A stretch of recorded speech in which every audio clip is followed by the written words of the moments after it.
Chapter 4. Ludwig, the Hunts, Father Gascoigne, and Eileen.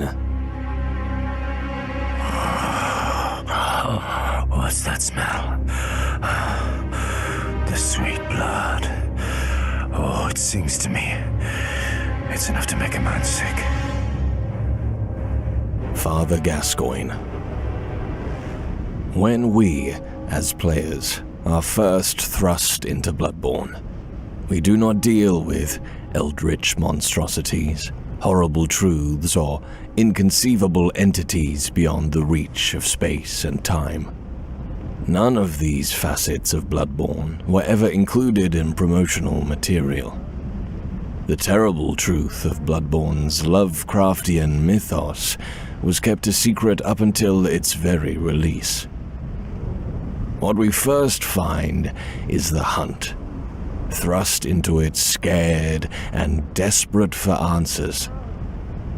In Yharnam, blood flows like water. You will find no bars in Yharnam, no pubs or taverns. Only blood is found in Yharnam. The pungent blood cocktail tells us, in Yharnam they produce more blood than alcohol, as the former is far more intoxicating. Blood is the source of pleasure, entertainment, worship, and devotion in Yharnam. Even Ariana, a prostitute by trade, introduces herself to the hunter not by offering sexual services, but instead a vial of her blood. But it's not just any blood that flows through Yharnam. Only blood permitted by the healing church is allowed to flow.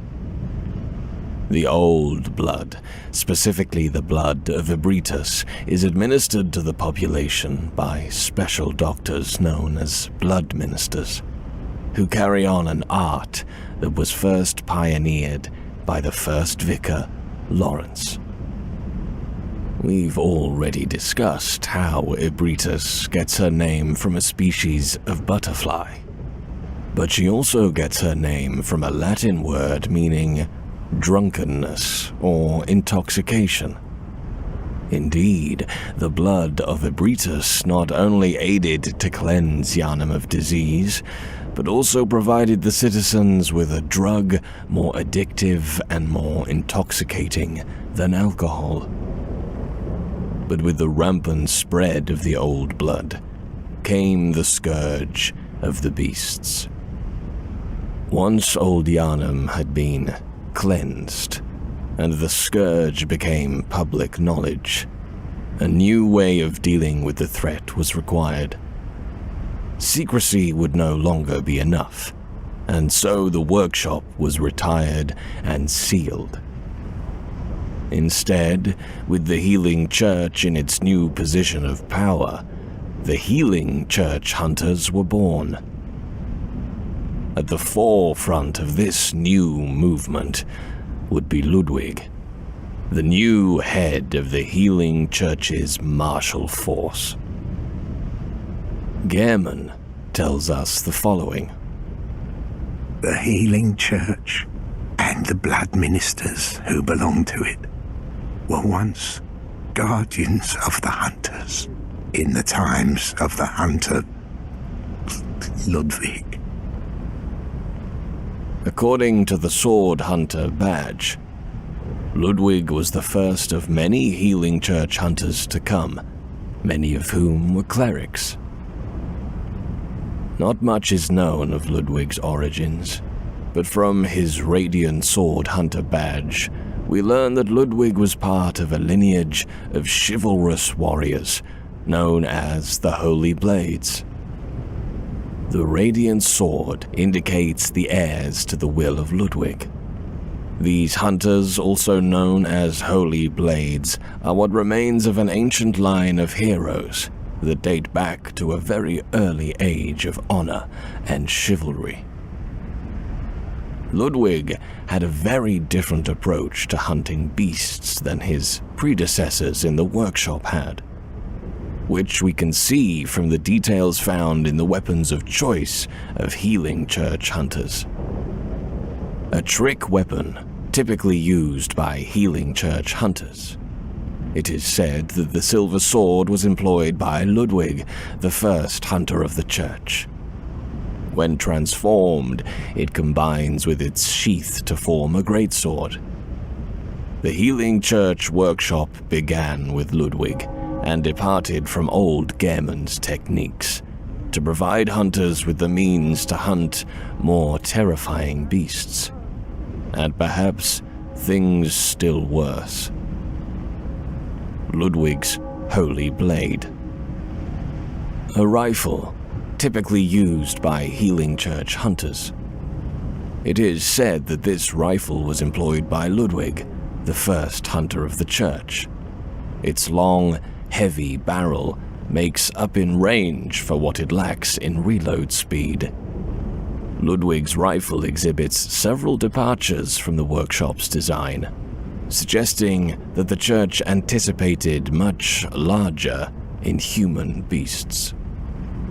Ludwig's rifle. From these two weapons, we can see a drastic shift in design from Gehrman's workshop to Ludwig's. While the hunters of Gehrman's time favored agile weapons, quick movement, and easily concealable tools, Ludwig's hunters wielded weapons with great force. These hunters no longer hid in the shadows. They walked openly, wielding their weapons. After old Yharnam, it had become painfully clear to the Healing Church that only more and more dangerous creatures would arise from the old blood, and so more powerful weapons would be required. Ludwig sought to deal with the scourge of the beast in a very different manner than his predecessors. In the time of Lawrence and Gehrman, the Healing Church and the workshop operated in secrecy. The School of Mensis quietly researched, Lawrence perfected blood ministration, and Gehrman's hunters acted as a cleanup crew, fixers of problems. An individual would succumb, and the hunters would quietly remove them in the middle of the night, leaving the population none the wiser. With Ludwig, however, a new approach was taken. Do not ignore the populace. Arm the populace. We see this from the Yharnam hunter attire. Ludwig, the first hunter of the Healing Church, once recruited Yharnamites to serve as hunters. This hunter's attire was made for new recruits and has excellent straightforward defense, but not nearly enough to allow an ordinary man to stand any real chance against the beasts. Ludwig would deal with the beasts not through secrecy, but through purges or hunts. Arm the population, inform them, and work alongside the citizens of Yharnam to battle the beasts. The church called for the hunts. It would, unfortunately, cause a never-ending cycle. Beasts rise. In order to combat the beasts, the citizens rise up, imbibe in the old blood, and strike them down. Now that they've been tainted by the old blood, they inevitably become beasts, causing yet more citizens to rise up and imbibe in the old blood. Even more problematic was the fact that as the hunts called for stronger hunters would become stronger beasts. Ludwig was the first of many Healing Church hunters to come, many of whom were clerics. As it was, clerics transformed into the most hideous beasts. Hunters would become drunk on blood, addled by it, intoxicated by it. The hunters would become a threat.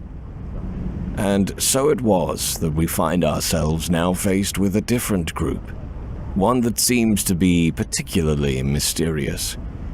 The Hunters of Hunters. In central Yharnam, the hunter encounters Eileen the Crow, who warns them sternly. Prepare yourself for the worst. There are no humans left. They're all flesh-hungry beasts now. It's the polar opposite of Jura's warning, that the beasts are still humans. Eileen belongs to a mysterious organization known as the Hunters of Hunters, detailed in the Hunter rune. This red-smudged rune means hunter, and has been adopted by those who have taken the Hunter of Hunters oath. These watchmen admonish those who have become addled with blood. Be they men or beasts, anyone who has threatened the pledges of the Hunter oath surely has an issue with blood. The Hunters of Hunters, it would appear, are an order old as the workshop itself, tasked with disposing of hunters who have been lost to the intoxication of the old blood. The Crow Hunter badge tells us, the badge of the Hunter of Hunters is quietly passed down from generation to generation, usually to an outsider from the hinterlands. The use of the singular, an outsider, seems to imply that there is only ever one Hunter of Hunters at any one point in time, once a generation. It is interesting that it specifies that the Hunters of Hunters are typically outsiders. Eileen herself speaks with an accent unlike a Yharnamite. Perhaps, whoever the Hunters of Hunters are, it was decided that Yharnamites, blood-drunk that they were not to be trusted with this important task. But it's the Hunters of Hunters' origin that interests me the most. Where on earth did they come from? The crow feather attire gives us a small amount of information. Hunters of Hunters dress as crows to suggest sky burial. The first Hunter of Hunters came from a foreign land and gave the dead a virtuous native funeral ritual, rather than impose a blasphemous Yharnam burial service upon them, with the hope that former compatriots might be returned to the skies and find rest in the Hunter's dream.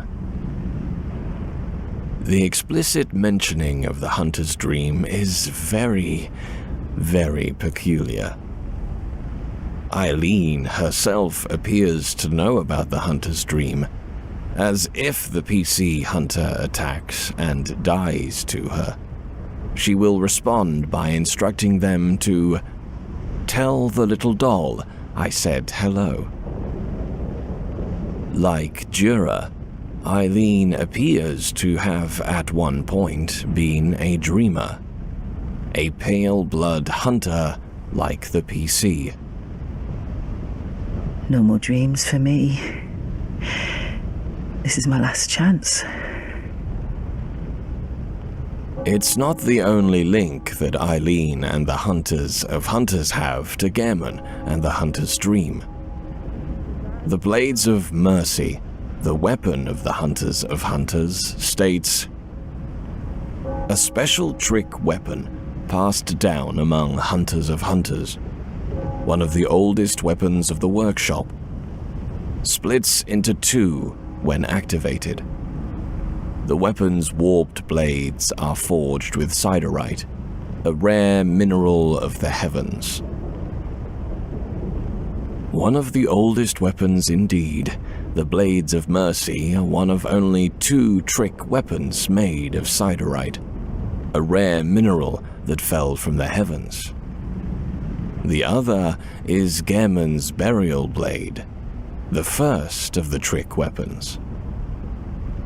a masterpiece that defined the entire array of weapons crafted at the workshop. Its blade is forged with siderite, said to have fallen from the heavens. Exactly what connection Gehrman has to the Hunters of Hunters is unknown. It's possible that the Hunters of Hunters were formed to police and oversee the workshop. Or it's possible they may have been a splinter faction that separated from Gehrman. Whatever their reasons, their methods are clear. Find hunters who have succumbed to bloodlust and end them.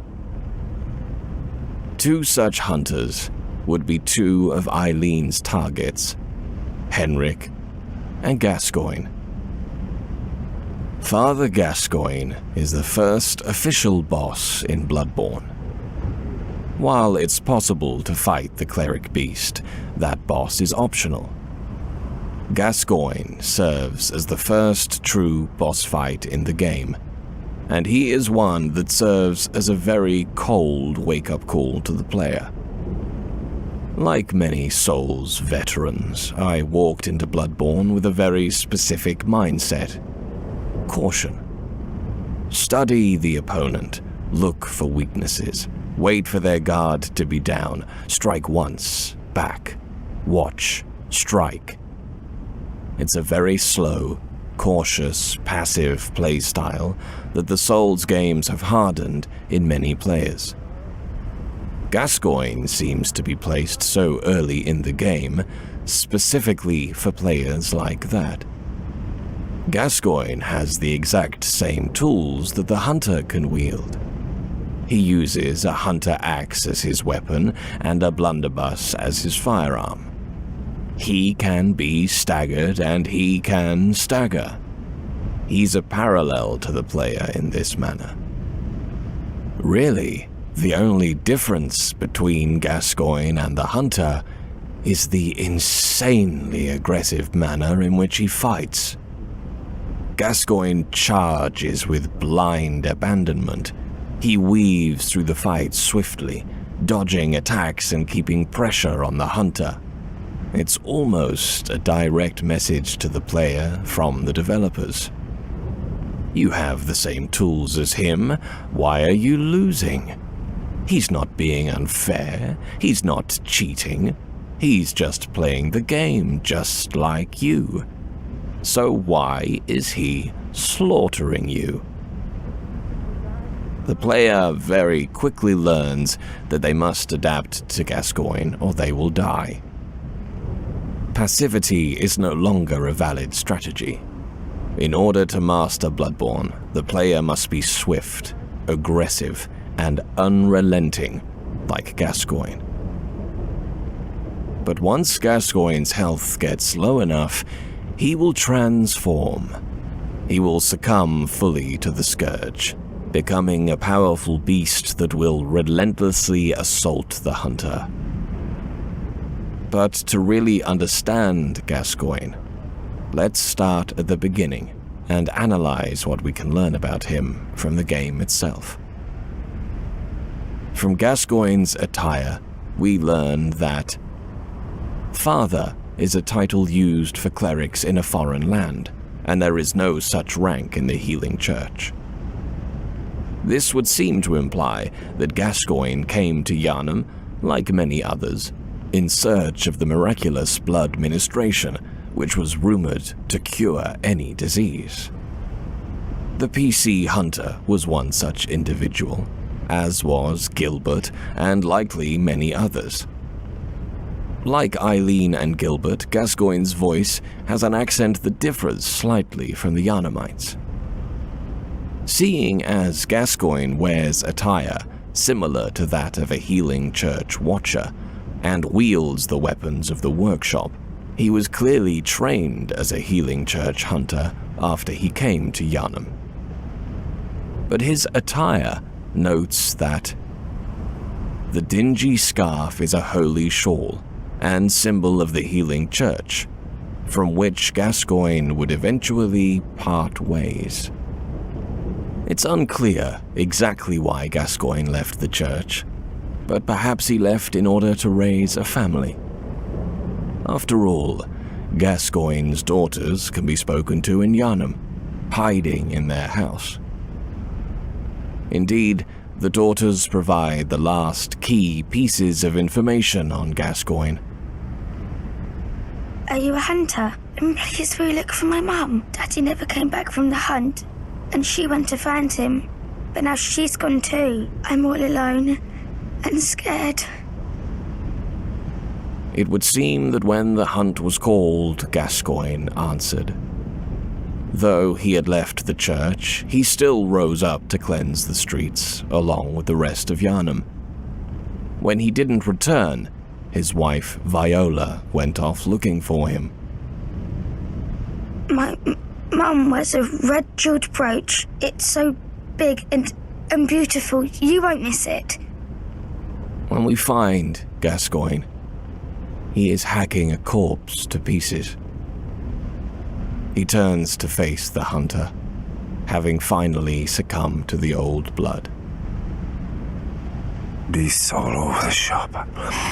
You'll be one of them, sooner or later. On a nearby balcony, a red brooch dangles from the corpse of a dead woman. But how did it all come to this? What happened to Ludwig? What is the story behind Father Gascoigne, and why is Eileen in Yharnam? Everything changed after Old Yharnam. The church, seen as saviors, were now in control. No longer did they require secrecy. Instead, they flourished and gained power. With this power and with the spread of the scourge, the workshop was retired and replaced with the Healing Church Hunters, led by a hunter named Ludwig. Ludwig was a courageous, honorable, and chivalrous man who took a new approach to the hunters by recruiting openly, training the population of Yharnam to combat the dangers of the hunt, and working on designing new weapons to eliminate the beasts without issue. Ludwig was the heir to a legacy of ancient heroes known as the Holy Blades, dating back many generations. It's possible he was one of Gehrman's apprentices, who succeeded Gehrman after his retirement and was put in charge of the new reformed workshop in the Upper Cathedral Ward. It's in this workshop that we can find the Radiant Sword Hunter badge, which allows the player to purchase Ludwig's blade and rifle. But the Radiant Sword Hunter badge also unlocks another piece of equipment: the Tomb Prospector attire. It is described as follows: attire of tomb prospectors who explore the old labyrinth on behalf of the Healing Church. The Healing Church traces its roots to Bergenworth and is therefore aware of the ruins' true importance. They contain much more than mere hunter trinkets. Indeed, they hide the very secrets of the old Great Ones, sought after by those with the insight to imagine greatness. We can now get a better picture of Ludwig's arsenal, judging from the equipment made available by obtaining his badge. Ludwig wielded a holy blade and a rifle, his weapons of choice. Along with them, he wore Tomb Prospector attire, or at least he did at one point. It's possible that Ludwig traveled into the labyrinth in search of a weapon, or an answer to put an end to the scourge once and for all. Maybe he simply wanted the truth, to know where the scourge came from. What he found was the Holy Moonlight Sword, an arcane sword discovered long ago by Ludwig. When blue moonlight dances around the sword and it channels the abyssal cosmos, its great blade will hurl a shadowy light wave. The Holy Moonlight Sword is synonymous with Ludwig, the Holy Blade. but few have ever set eyes on the Great Blade and whatever guidance it has to offer. It seems to be of a very private, elusive sort. Holy Moonlight Sword. It must have been fate that the heir to the legacy of the Holy Blades would find such a weapon. With it in hand, Ludwig truly did become the Holy Blade, a hero to the people who feared the scourge of the beast, and a leader to the church hunters who followed him into battle. But as the Moonlight Sword's description states, few people ever saw the blade. It would seem that Ludwig kept it very close to him, not allowing others to lay eyes upon it. Ah, you were at my side all along. My true mentor, my guiding moonlight. The Holy Moonlight Sword was more than just a blade. The blade offered guidance to Ludwig, as is described by the guidance rune. When Ludwig closed his eyes, he saw darkness, or perhaps nothingness, and that is where he discovered the tiny beings of light. Ludwig was certain that these playful dancing sprites offered guidance, and emptied Ludwig of his fears, at least in the midst of a hunt. When he hunted, Ludwig allowed the sword to guide him. He closed his eyes and followed the guidance of the Moonlight Sword as he cut down beasts. He had no fear in his heart, and became a weapon for the healing church. Without fear in our hearts, we're little different from the beasts themselves. Eileen the Crow. The shift in Ludwig's personality did not go unnoticed. Ludwig's dialogue reveals that there were those who accused him of being a beast-possessed degenerate. Even in the back of his mind, he knew that what he was doing was wrong. Good hunter, have you seen the thread of light? Just a hair, a fleeting thing. Yet I clung to it, steeped as I was in the stench of blood and beasts. I never wanted to know what it really was. Really, I didn't. Yet he continued to use the Holy Moonlight Sword and follow its guidance, hoping to secure a future where the healing church hunters became honorable warriors who protected the people. He would suffer any denigration if it meant that goal could be achieved. In the end, Ludwig became further and further steeped in bloodshed. With each swing of the Holy Moonlight Sword, he descended further into beasthood. Eventually, blood-drunk as he was, Ludwig was dragged into the hunter's nightmare, cursed to wallow in a pit of corpses for all eternity. With Ludwig gone, the healing church hunters slowly began to fall apart. Organized hunts became mobs as Yharnamites wandered the streets, dragging the infected out and burning them at the stake. The hunters themselves began to rely more and more on communion for strength. The healing church administered more old blood to their hunters in order to give them the power to vanquish the beasts. One of these hunters was Father Gascoigne.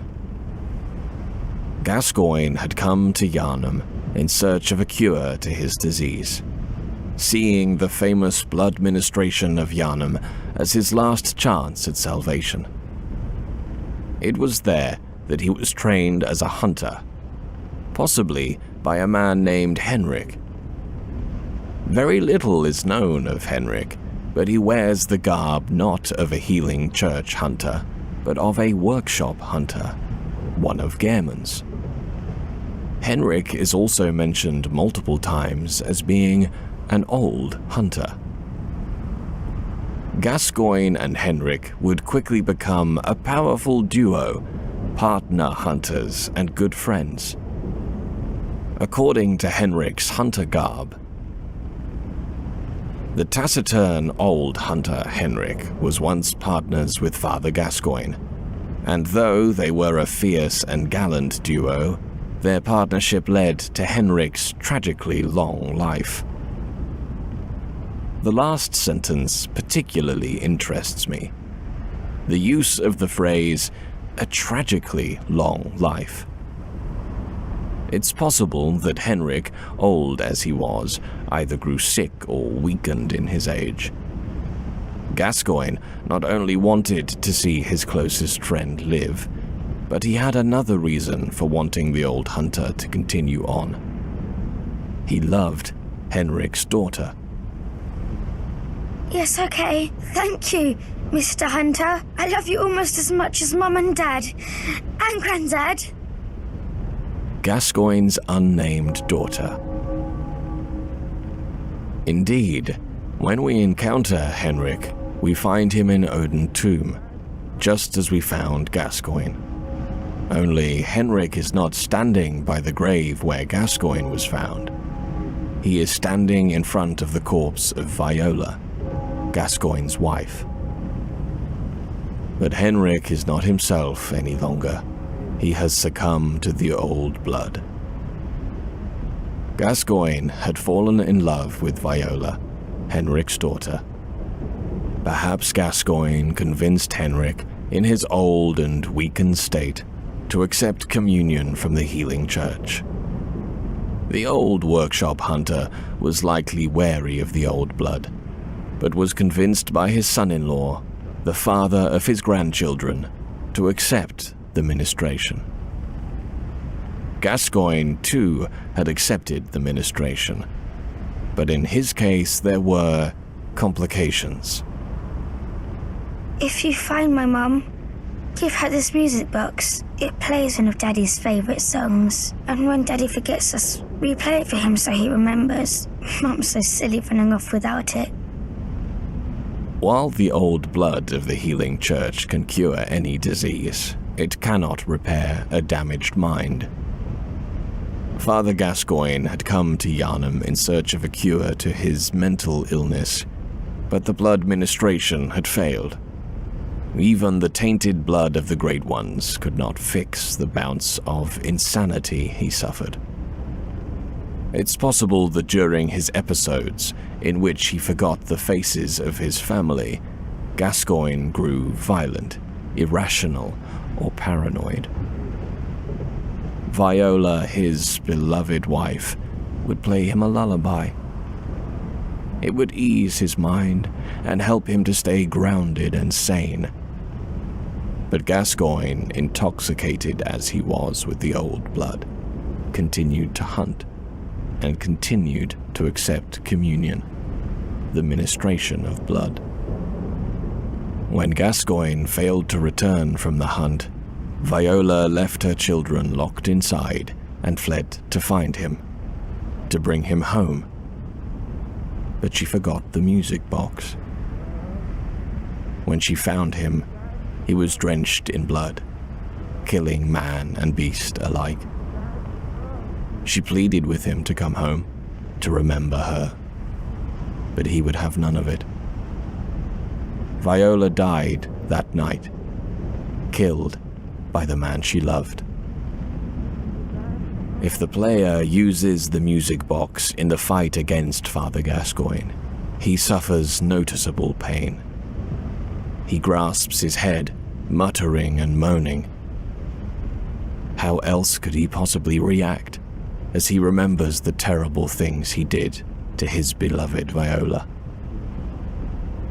Henrik soon goes searching for Viola and Gascoigne, fearful of what may have happened to them.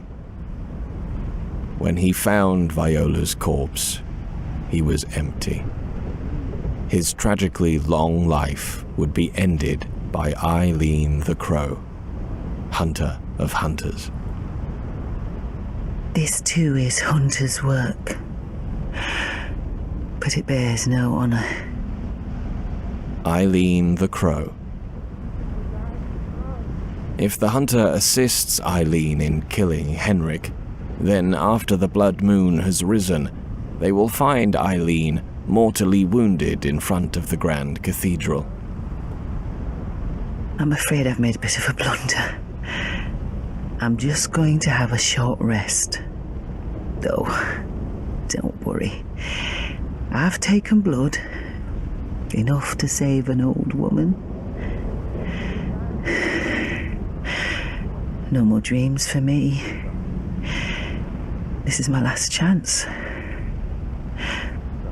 What a fool I am. I'll have to tread carefully. But that thing still lies in wait. Turn back.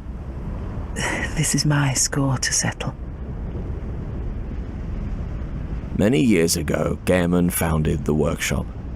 Much like the PC hunter can, Gehrman wielded two weapons, the burial blade and the blades of mercy.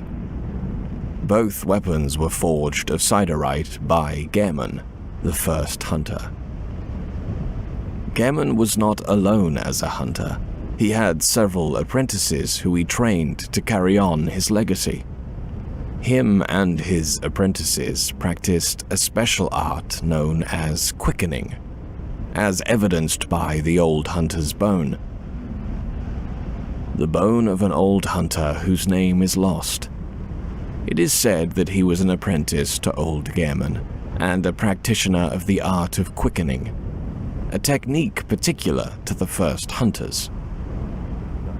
There are only 4 individuals in the entire game who can use the art of quickening. The PC hunter, if they clutch the old hunter's bone, Gehrman, who uses a significantly more powerful version of quickening, Maria, Gehrman's greatest pupil, and an individual known only as the Bloody Crow. The Bloody Crow is found in the Grand Cathedral as the final fight in Eileen's questline. It is a very difficult fight. It would seem that Eileen came to Yharnam with the goal of hunting down this mark, the Bloody Crow. Along the way, she slew Henrik and would have slain Gascoigne if the hunter had not beaten her to the punch. We know very little of the Bloody Crow, but we can see that he wields a Shikaji blade and has strong ties to Cainhurst with his use of numbing mist and his dropping of a blood rapture rune. Most bizarre is that he wears the crow feather garb of a hunter of hunters. The Bloody Crow of Cainhurst, evidently one of the first hunters, as evidenced by his use of the art of quickening. Here, we can paint a possible picture. In the infant days of the workshop, Gehrman trained his apprentices and gave one of them the Blades of Mercy. Mercy is a central theme to Gehrman. It appears to be his goal to grant mercy to hunters who either are trapped in the dream or have succumbed to bloodlust. This apprentice he tasked with the important job of acting as an unseen watcher of the workshop, forming a new order of people separated from communion and the old blood of Yharnam. What happened next is very unclear and for the most part completely unexplained. Perhaps this apprentice traveled to Cainhurst, or perhaps traveled into the hinterlands to train the next hunter of hunters who would travel to Yharnam. Whatever happened, we can see the results. The Bloody Crow of Cainhurst, possibly the first hunter of hunters, or possibly the one who supervised and trained Eileen. Eileen wishes to put him to rest, to grant him mercy. But what fascinated me the most about Eileen is what happens if the player never encounters her at all. If the PC hunter never speaks to Eileen, then if they travel to the Grand Cathedral after the blood moon has risen, they will suddenly be attacked by Eileen herself. Eileen accuses the hunter of succumbing to bloodlust. It is through this dialogue that Eileen reveals how she truly feels. The hunters must die. The nightmare must end. Eileen herself knows full well the way in which the hunter's dream sustains and propagates the hunters. Indeed, the hunters themselves are being manipulated by the Great Ones into carrying out their eldritch tasks. What if there were no more hunters? None left to seek the blood or carry out the will of the blood moon? Would the nightmare end? Think of the way we as players thrill every time we slay a boss. How we rush to the dream to grow stronger. How we want only to continue hunting, to continue growing in power. Few hunters can resist the intoxication of the hunt. Look at you. Just the same as all the rest. Maybe she's right.